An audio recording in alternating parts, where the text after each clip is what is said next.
个小时这种山间小路，都没有看到一些 supermarket 啊，或者是一些餐馆，跟意大利北部那边差好多。那边有好多吃的，也好多超市，还要再走1个小时车子停满满的，停车还有就是买的票其实是分开的，这个是另外付费的，1个小时1.5欧。16湖国家公园该怎么玩才能不错过所有美景，又能悠哉享受湖水粼粼之美呢？我是分成2天来玩，2日票是每人60欧元，官方设计的环湖路线紧凑一些，1天也能完成，1日票为40欧元。首先我们来看地图，16湖国家公园正式名称为普利特维采湖群国家公园。16湖是16个阶梯状湖泊相连而闻名，分为地势较低的下湖区有4个湖泊，以及地势较高的上湖区有12个湖泊。我在16湖住2晚，第1晚住在下湖区，第2晚住在上湖区，也没什么，只是分别感受一下不同区域的差异。实际住宿过后发现2晚住同一个地方也可以。有趣的是，第1天晚餐找到一家披萨店，非常美味，后来才得知第2晚的住宿就在旁边，索性第2晚也吃同一家。再说回来，我在16湖的玩法是，第1天从1号入口进入，车子停在对面的国家公园停车场，停车费价格蛮贵，每小时1.5欧元。这天我们下午到，走下湖区的 A 路线。我们今天打算走比较短的 A 路线，它都有指标。A 路线这边，我们是买2天票，就觉得可以这样比较轻松的在这边悠闲的逛。但看起来人好多哦。这条河那个蛮漂亮的，这个你还没有看到啊？有看到好多日本团啊、韩国团、台湾团还没看到。此区瀑布壮美，喀斯特地形近在眼前，木栈道密集也很好走。第1天就非常惊喜。沿路瀑布虽然蛮好听的。第2天就发挥了第1晚入住 Pension Brisa 民宿的功能。民宿离 P3 路口很近，将车停在 P3 外的森林小路，停车免费。从 P3 路口进入后，开始走西路线，走一小段路就来到了 P3 沉船码头。P3 搭上船后，于 P2 下船，然后散步沿着环湖步道走到 ST3。ST 是 Shuttle Bus 的站牌，搭园内的巴士从 ST3 回到 ST1， 然后我们再走到 P3 回到停车的地方，非常完美的路线。哇，前面好像很夸张哎。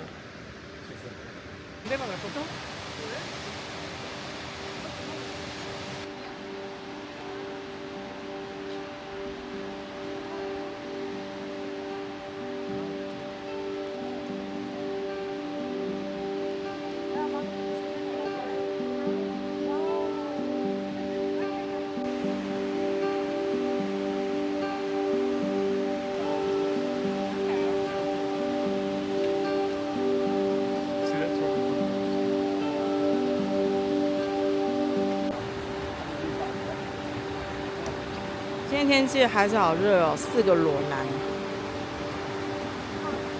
这个湖水好碧绿啊，像个蓝宝石。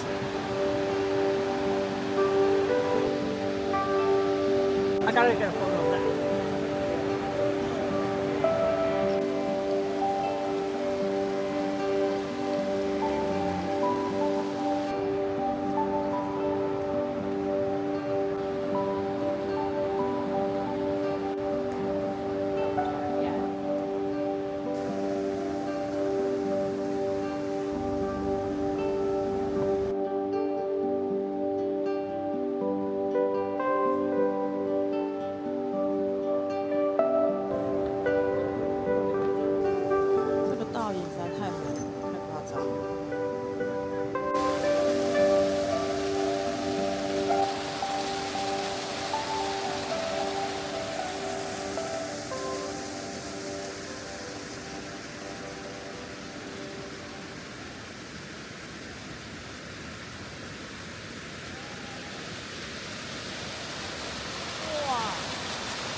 好像武侠小说练功的地方。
太蓝了吧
！A 路线走完了，这也是折返点，从这里左转就可以到咖啡了。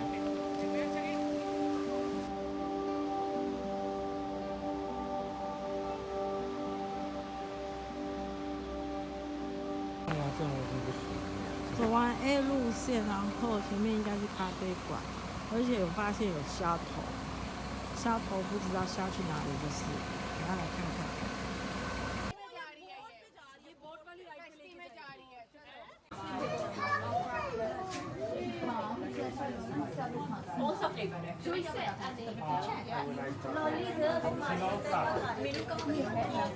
这个是 large 的 cappuccino， 我还跑去问他，他说是，然后拿一个更小的杯子给我看，证明这是大的，3.2欧。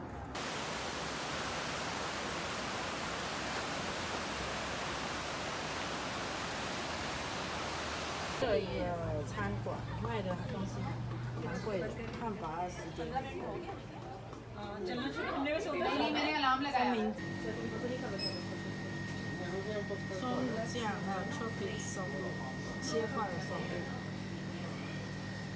便宜19欧、18欧。无花果树好像也蛮有名的。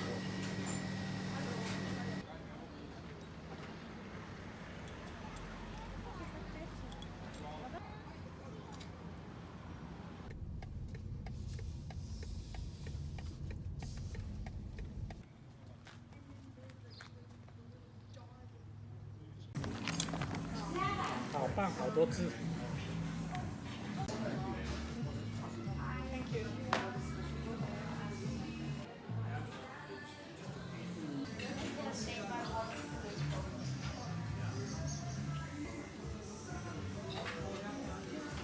他真的有写哦，他有说，这是碧人，你知道要红。我都好想睡觉。很大的披萨。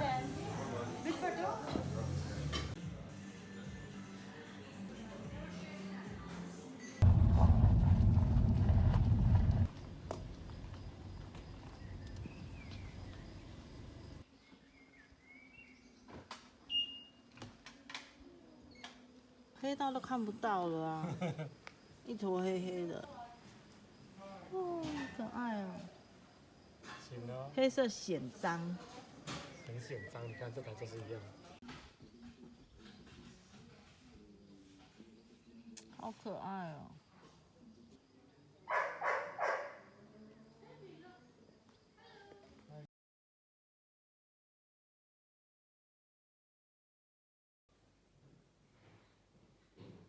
那就等下去这个往后的三角形屋顶的房间。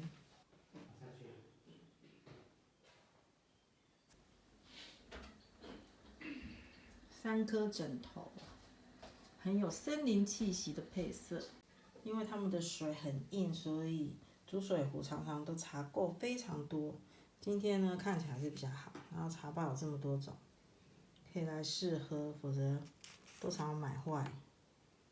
目前我们旅行从斯洛维尼亚到克罗埃西亚，总共住了第3间民宿，都是没有洗发精、沐浴乳的，顶多只有1瓶洗手乳。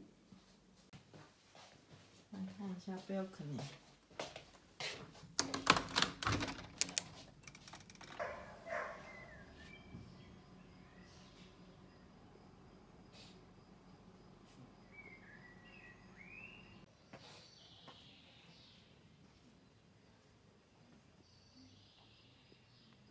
从民宿散步走过去，可能也可以看到 waterfall。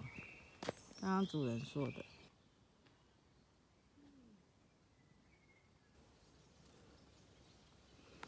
太可爱的小野花了。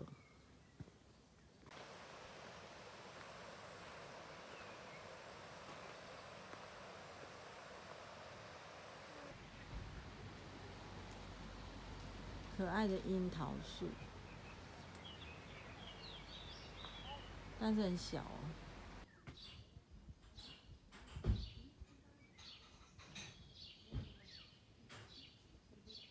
好香哦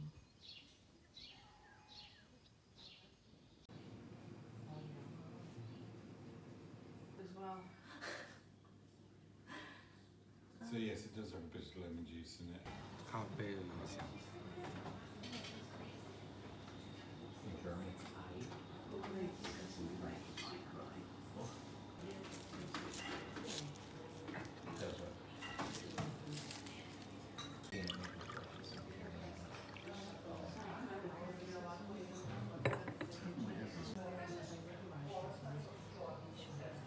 吃早餐。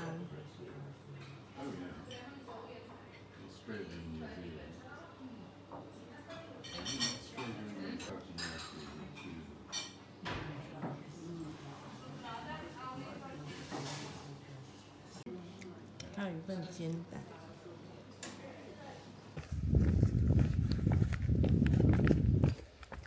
我们今天从 P3，也就是搭渡轮的这个检查哨进来，也是有一个人在那边验票，距离我们住的民宿非常的近，而且可以就停在那外面，不用钱，路边树顶随便乱停。然后就来这边搭船，排队大排长龙啊。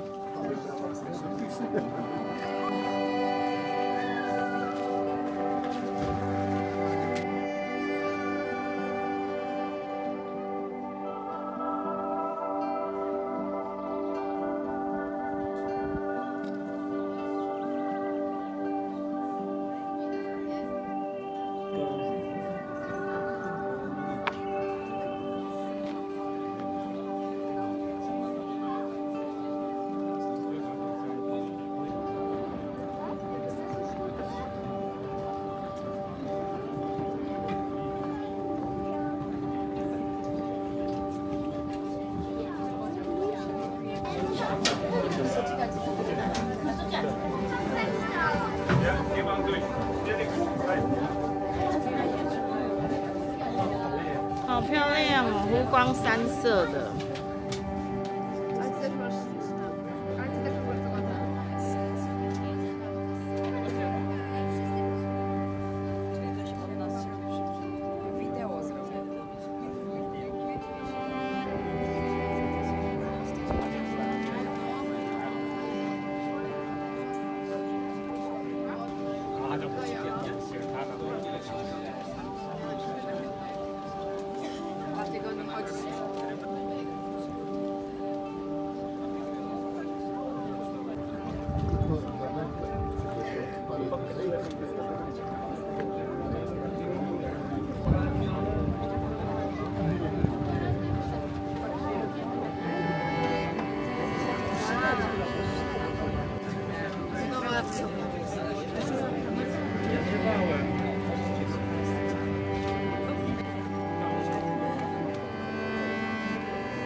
人山人海的国家公园，走那个木栈道超危险的。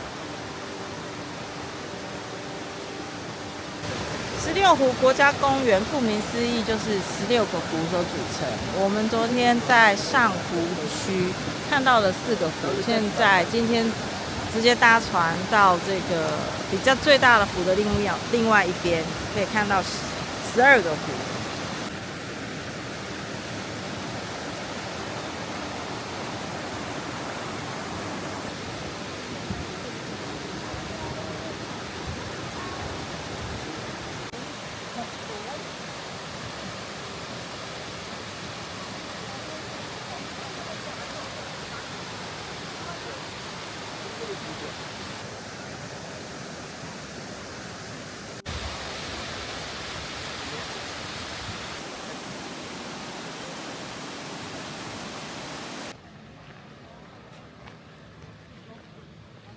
是深有10公尺哦，还没有洗。它会掉3层楼哎。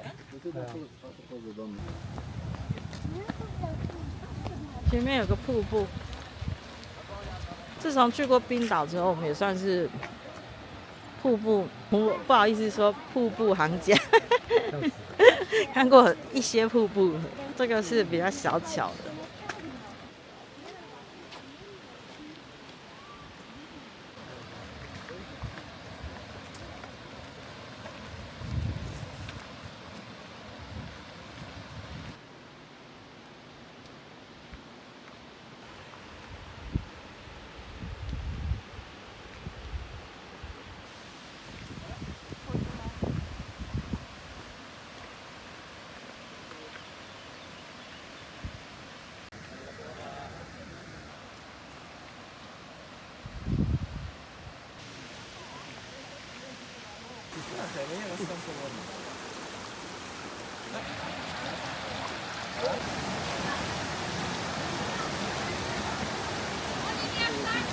通道很小，大家都卡在这里。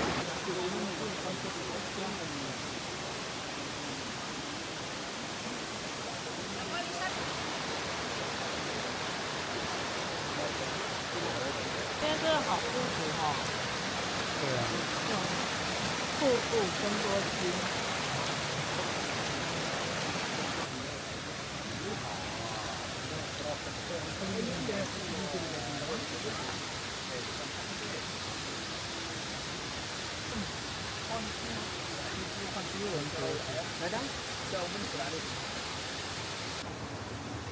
刚刚有标示某一些路段，就是某一些路段的水深10公尺哎。那刚刚有一组意大利人带了应该是1、2岁的小朋友吧，叫卡妮塔的哦，卡妮塔小朋友卡妮塔一直冲一直冲，他们就一直追。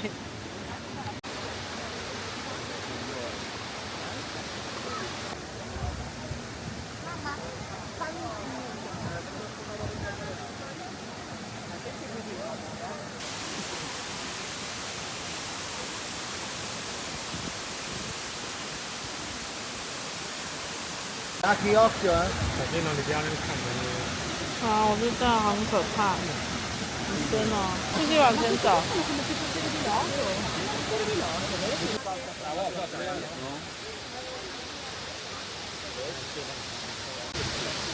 高28公尺，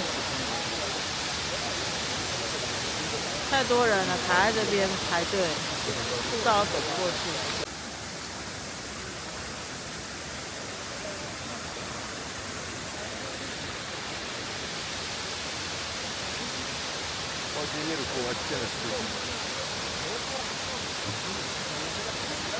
后面爱拍照的猛男追过来了，快跑！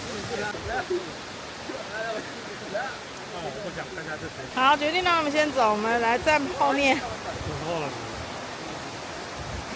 我们让他们先走。哇，这几个猛男，刚刚卡在路上的，卡好久，他们每一个人都要跟瀑布合拍。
有没有看到鸭子的蹼？因为水太清了。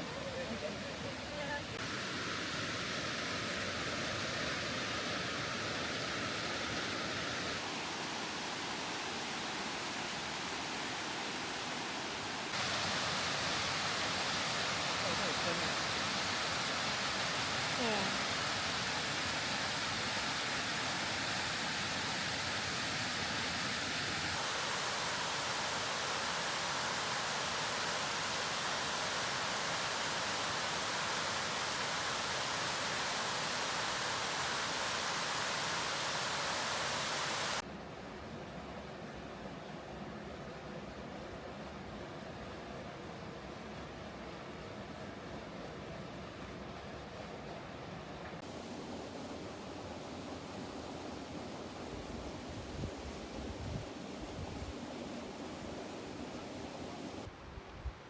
太可爱了吧！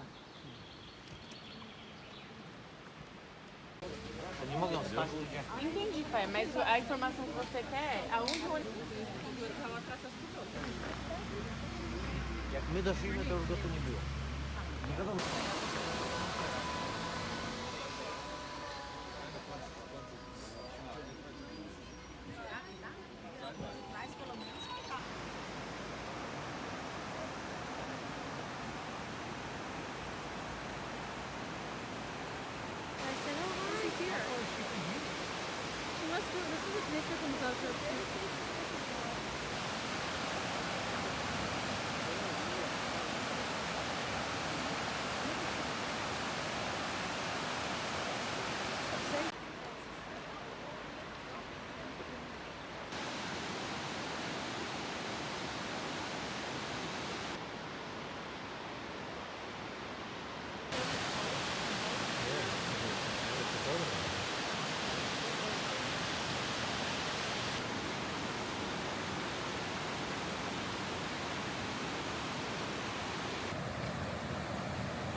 这家右手边，对对，这家。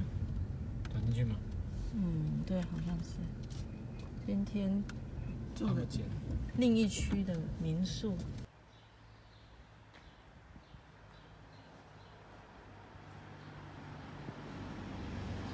今天的民宿一样是在国家公园的附近。昨天那间是在国家公园正旁边的，几乎可以走路过去。但是价格真的差太多了，这个今天这个才60几块，所以这个真的很划算。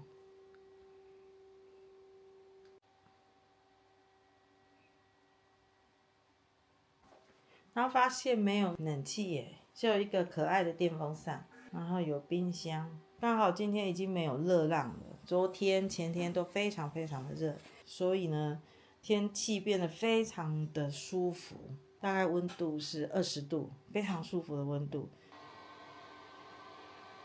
克罗埃西亚的住宿都是没有任何的洗发精、沐浴乳的，只有吸收乳。也一样有一个宽敞的阳台，他们非常的重视阳台，可能是爱抽烟的关系吧，一定都要阳台来抽烟。除此之外还要晒太阳。搞不好没开欸，有开。第二次来这家餐厅，今天晚一点6点多大课吧，好像会放不同的足球明星。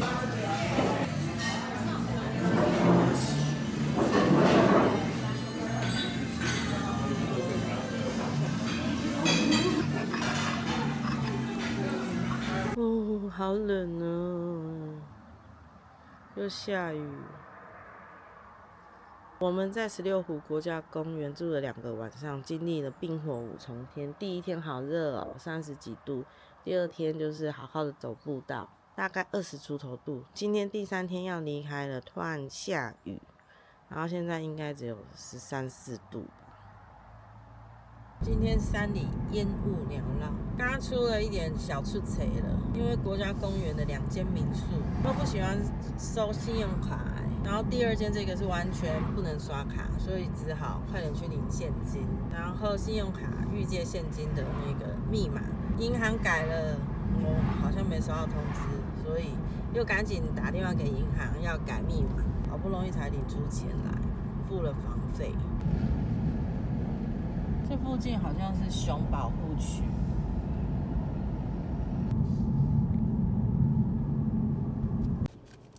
来到 Big Bear Camping Site， 我们来里面找吃的。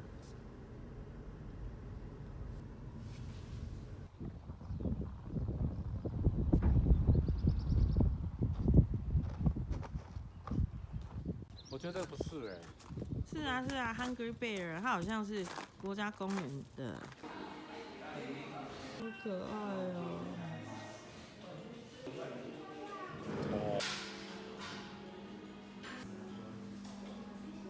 这么漂亮的 view， 早餐咖啡 self service。南欧啊的早餐啊，就是菜很少。我们可能要自己去找沙拉吃。是 omelette， 他们比较都坚持我们的菜包嫩的感觉，很棒哦。比较像台式的菜包嫩。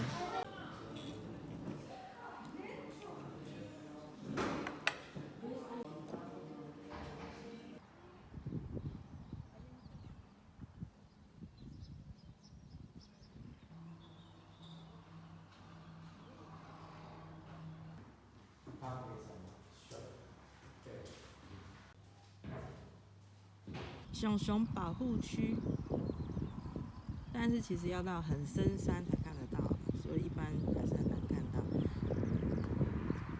刚刚问了 camping site 的服务人员是说，往前几公里的地方有人志愿者围了一个围篱在那边照顾保护熊，也许可以看得到。